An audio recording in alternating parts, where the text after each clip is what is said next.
Jio politics ಅನ್ನೋ ಒಂದು ಅದ್ಭುತ ಪದ ಇದೆ, ಹಾಗೆ ಅಷ್ಟೇ ಕ್ಲಿಷ್ಟಕರ ಕೂಡ.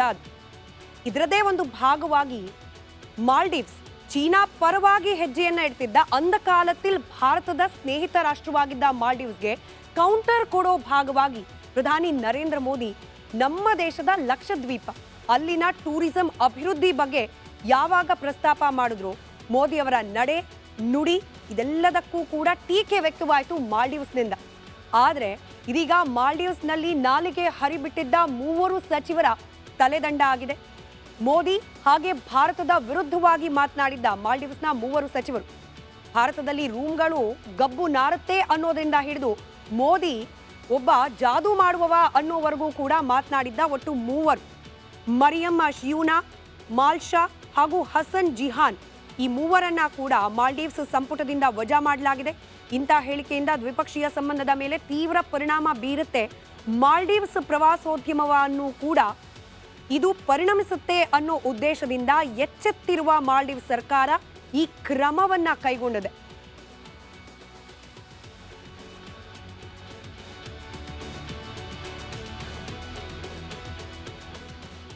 ಒಂದಷ್ಟು ಅಂಶಗಳು ಈ ಮಾಲ್ಡೀವ್ಸ್ ವರ್ಸಸ್ ಲಕ್ಷದ್ವೀಪ ಅಥವಾ ಮಾಲ್ಡೀವ್ಸ್ ವರ್ಸಸ್ ಮೋದಿ ಅನ್ನೋ ವಿಚಾರದಲ್ಲಿ ಕಳೆದ 2 ದಿನಗಳಿಂದ ಆಗ್ತಾ ಇರುವ ಒಂದಷ್ಟು ಬೆಳವಣಿಗೆಗಳನ್ನ ಒಂದಷ್ಟು ಅಂಶಗಳ ಮೂಲಕ ಅರ್ಥ ಮಾಡ್ಕೊಳ್ಳೋ ಪ್ರಯತ್ನ ಮಾಡೋಣ. ನಾನು ಆಗ್ಲೇ ಹೇಳಿದ ಹಾಗೆ ಮಾಲ್ಡೀವ್ಸ್ನಲ್ಲಿ ನೂತನ ಸರ್ಕಾರ ರಚನೆಯಾಗಿದೆ. ಹಿಂದಿನ ಸರ್ಕಾರದ ಅವಧಿಯಲ್ಲಿ ಭಾರತದ ಪರವಾಗಿತ್ತು ಮಾಲ್ಡೀವ್ಸ್ ಸರ್ಕಾರದ ನಿಲುವುಗಳು, ಆದರೆ ಈಗಿನ ಸರ್ಕಾರ ಸ್ವಲ್ಪ ಚೀನಾ ಪರವಾಗಿ ಒಲವು ಹೆಚ್ಚಾಗಿದೆ.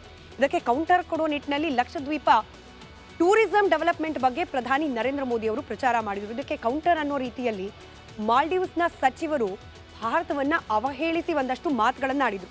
ಭಾರತ ಯಾವತ್ತಿಗೂ ಕೂಡ ಮಾಲ್ಡೀವ್ಸ್ಗೆ ಸ್ಪರ್ಧೆ ನೀಡೋಕೆ ಸಾಧ್ಯವೇ ಇಲ್ಲ ಅನ್ನೋದು ಮೊದಲ ಹೇಳಿಕೆಯಾಗಿತ್ತು. ಅದರ ಮುಂದುವರೆದ ಭಾಗವಾಗಿ ಭಾರತೀಯರ ರೂಮ್ಗಳು ಗಬ್ಬು ನಾರುತ್ತೆ.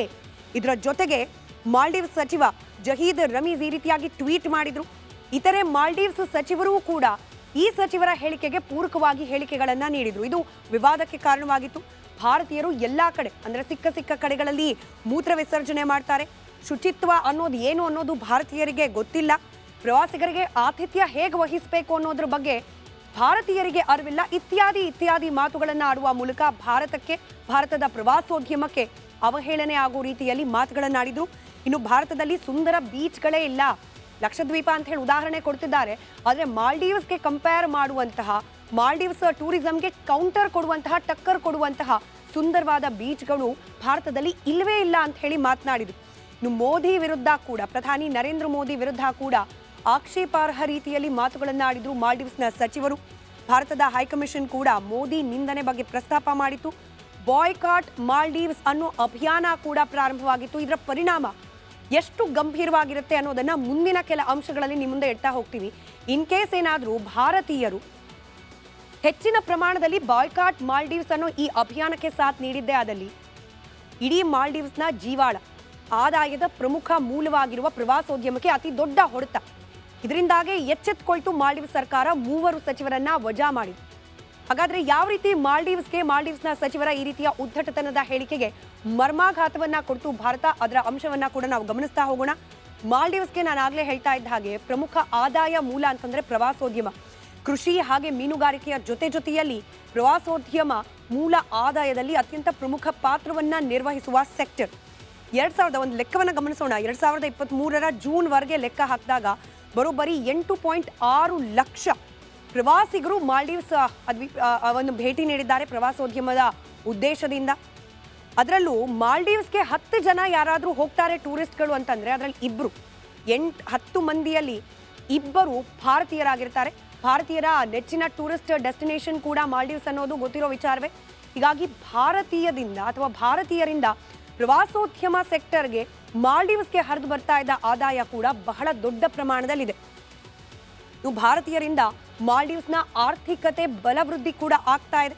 ಸದ್ಯ ಚೀನಾ ಸಖ್ಯವನ್ನ ಬೆಳೆಸದೆ ಮಾಲ್ಡೀವ್ಸ್, ಹೀಗಾಗೇನೆ ಮೋದಿಯನ್ನ ಲೇವಡಿ ಮಾಡಿದ ಎಫೆಕ್ಟ್ನಿಂದಾಗಿ ಮಾಲ್ಡೀವ್ಸ್ಗೆ ಶಾಕ್ ಎದುರಾಗಿದೆ. ಯಾವ ರೀತಿ?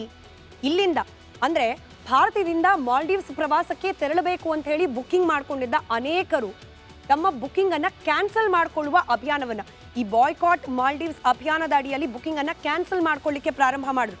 10,000ಕ್ಕೂ ಹೆಚ್ಚು ಮಂದಿ ಭಾರತೀಯರು ತಮ್ಮ ಬುಕ್ಕಿಂಗ್ ಅನ್ನ ಕ್ಯಾನ್ಸಲ್ ಮಾಡಿಕೊಂಡ್ರು.